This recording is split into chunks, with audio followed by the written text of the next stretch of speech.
But are we getting enough of good talents to come to academia, to come to education?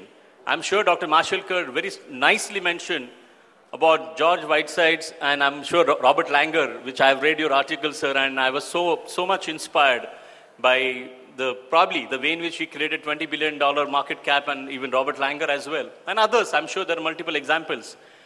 This is a high time for us. If we cannot pay teachers so much of good salary at par with the corporate world, can we create new currencies which can be exchanged? And I must go back to one of the thoughts shared by David Kelly, who's the founder of IDEO in Silicon Valley, and which is the most kind of forefront of the innovation firm. He mentioned that probably we should try to create, that also we are thinking, can we coin something which are, units? If you teach for 10 years and so many man days or man hours, which is equivalent to so many units, how we look at the carbon credits. And carbon credits, by virtue of you investing in carbon credits, you can encash on the climate exchanges, maybe in Chicago, maybe in European side. Can we allow the teachers to encash on whatever time or whatever efforts we just spent in this, and which is probably not being offered at just kind of normal best price, but at a premium?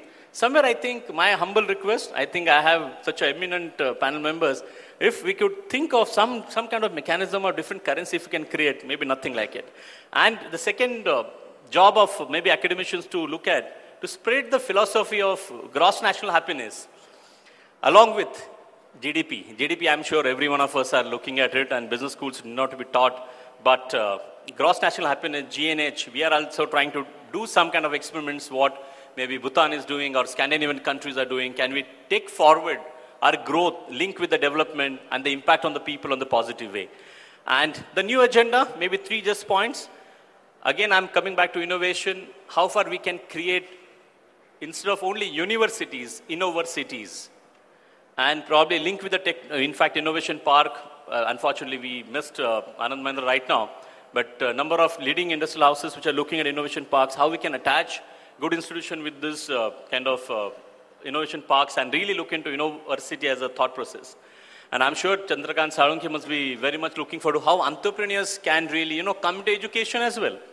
And education is one of the, I'll say, has the best future. Only it has not been treated as an industry. Probably education is still controlled, still regulated, worse than probably prior to 91 era of industry. Somewhere I think at whatever way possible, we need to bring about that revolution in education. And even to create support for, as a build, transfer and support kind of system, BTS model kind of thought process for entrepreneurs. In fact, I'm just going to request my fellow panelists, as well as with the very learned audience here.